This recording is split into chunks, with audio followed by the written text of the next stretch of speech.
Okay, I'm recording this obviously an hour late, but I'm just gonna get into this because honestly I'm just way too impatient about this. So I where do I even begin? Oh yeah, Five Nights at Freddy's. So I watched certain videos, like certain Fnaf theories, like for like Raito's ID Fantasy, Hyperdrone, and Underscore. Hyperdrone solved the Crunchholt's actual name,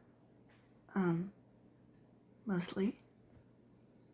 Because Evan, the name Evan was just something that game theory solved, or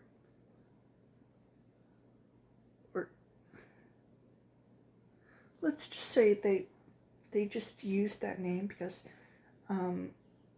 they used the Foxy Grid and kind of solved it, even though not actually, but people including me, just gave up and decided to call it the Crunchhold Evan, but that's not actually his name.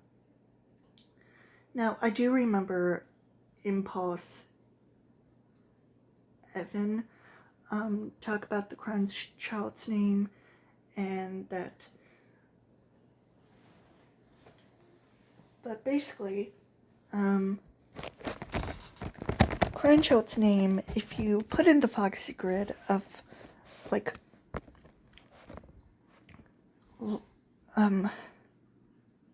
certain phrases and put in and highlight a number in the grid, you get EVAD,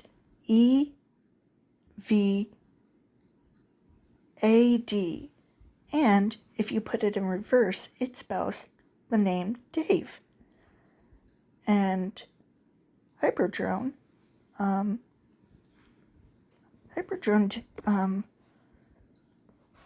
and even though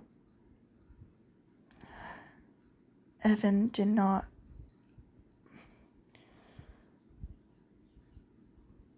want to say that the Crunchhold's name is actually Dave, and I completely understand. I mean, Dave would just sound weird, but then again,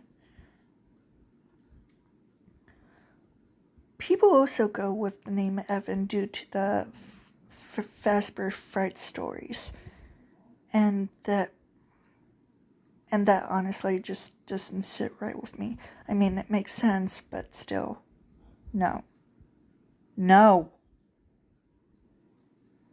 And Hyperdrome made their video solving the Crunchhold's real name, and game theory and other YouTubers who do FNAF theories actually agree with this. And David is actually a biblical name similar to Michael, William, and Elizabeth, and that, well, Dave is also an English sounding name. I mean, obviously. And that Dave has been used before, also obviously, due to William Afton using the alias of Dave Miller in the Silver Eyes trilogy.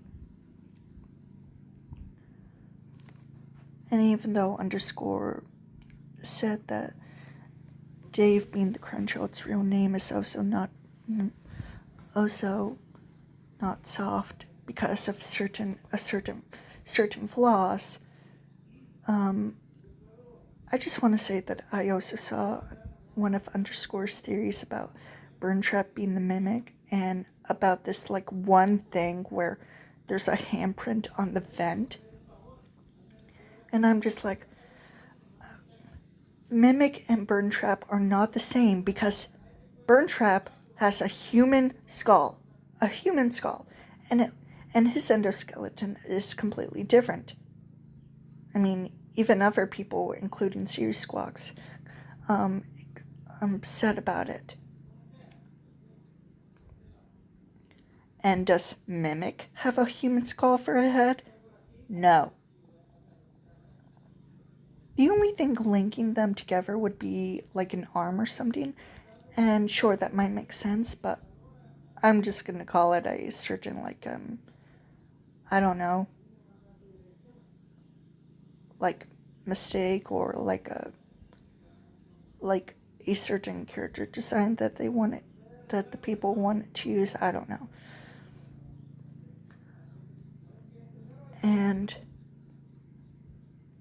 yeah, I'm just gonna call bullshit on underscore some videos, those few videos on that, because I can honestly agree with David being the Crouch's real name from now on.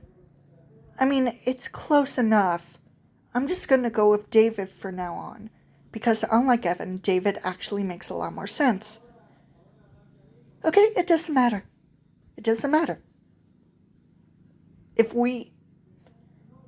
Who cares if we can't solve the Survival Logbook? I really don't care.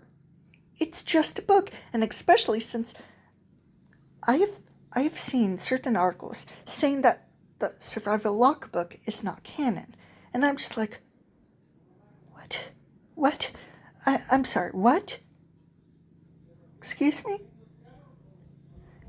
And if that's the case, especially for the Crunchot's name, I'm just like, okay, fuck it. We're just gonna go with Crunchot being David from now on. I don't care. ID's Fantasies video recently about the Shadow animatronics, she also agrees with David being the Crunchot's real name, and agreeing with Hyperdrone's theory about it. But her video, one of them was about the Midnight Motorist, and this has been discussed many, many times, and I agree with Michael being the runaway instead of the Crunchot. Siri Squawks made a video about it, and he said, I saw Fnaf, deal with it. He said to people to deal with it, because the Crunchot being the runaway child, like after when William murdered Charlotte, it just doesn't make any sense to me. Especially since the Crunchot is supposed to be a broken or forgotten lost child, and that William Afton is an abusive, neglectful, and narcissistic father. He doesn't care about his children, but he hates Michael and adores Elizabeth. So what about the Crunchot, who I'm just going to call David for now on instead of that whole Evan thing? So David is obviously a child, maybe around 6 or 7 years old, and William Afton is abusive and negligent. He's also narcissistic, obviously. And in Midnight Motorist, he goes to his child's bedroom and yells at him to open the door. There's no response. So William goes outside and notices that his child has broken the window and has run away, and they're going to be sorry when they get back, he tells himself. Now, would the crying child actually run away from William? No. Absolutely not. And there's no way that he would go to a certain place. And the crying child is just a child. And William Afton, I am 100% certain that William Afton would never abuse the crying child or murder or experiment on him. That's just not how I see William Afton. I mean, sure, like I said before, he's narcissistic, abusive, and negligent. But would he really, really yell at the crying child, abuse him, and experiment or kill him No.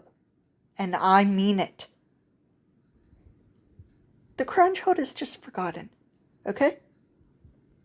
And as for Michael running away, it makes more sense because most of the time preteens and teenagers seem to run away most often instead of little kids, which honestly might make more sense. And for Michael being the one sitting on the couch watching TV, Series Glock also made a point about how Michael in Fnaf 4 was teasing or making fun of his little brother, and if the crime child was the runaway, Michael being the person sitting on the couch watching TV, wouldn't say, leave the crime child alone, he had a rough day, just leave him be. That's not something he would say. And I would like to remind you that Michael murdered or accidentally killed his little brother. And that William Afton, first victim was Charlotte Emily, Henry's daughter. And there might have been a reason behind that. Because William Afton's own youngest child was killed by Henry's animatronics. And William was also jealous of Henry. So it would make sense that Charlotte would be killed by William due to his son's death. So, Michael being the runaway? Absolutely. And for Mrs. Afton being the one sitting on the couch watching television? Absolutely. And I obviously don't agree with ID's Fantasies video of the Midnight Motors. It has been discussed multiple times, saying the same thing, that the crime child is the runaway, and that Michael is sitting on the TV, watching TV, being the one to tell William to leave them alone, that they had a rough day. It just doesn't make sense to me. I mean, it really doesn't. And like I said, Series Squawks made that video telling people to deal with it. He solved Midnight Motorist. Okay? Good. Anyway. So, I talked about my last video about my character Quinzel Schmidt, and about Batfeet's video of Professor Pig in Arkham Analog. And that Professor Pig has his own, restaurant, Batman's version of Five Nights at Freddy's. And Tony's Cry Night made a video of the FNAF characters being different characters from different kinds of media, and Freddy Fazbear's Batman. I didn't think it was possible, but it is now, and Tony also made a short of the 4 main animatronics from FNAF in the Mickey Mouse animation style, which I think is really cute. And someone said, FNAF, if it took place in the 1920s. And honestly,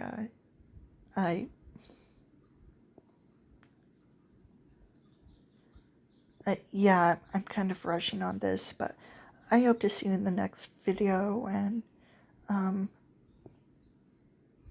yeah.